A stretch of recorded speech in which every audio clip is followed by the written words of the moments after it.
¿Cómo registrarse en el campus virtual de Centro PyME-ADENEU? En primer lugar, hacer clic en Catálogo. Luego, elegir una capacitación y hacer clic en el botón Ver detalle. Hacer clic en el botón Inscribirme y luego en Crear usuario.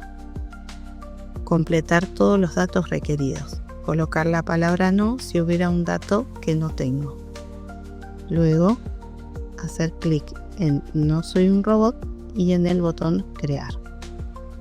Una vez completado todos estos pasos, le llegará a su correo electrónico un mail con su usuario, que siempre será su DNI, y con la clave o contraseña, para luego poder registrarse en el resto de las capacitaciones.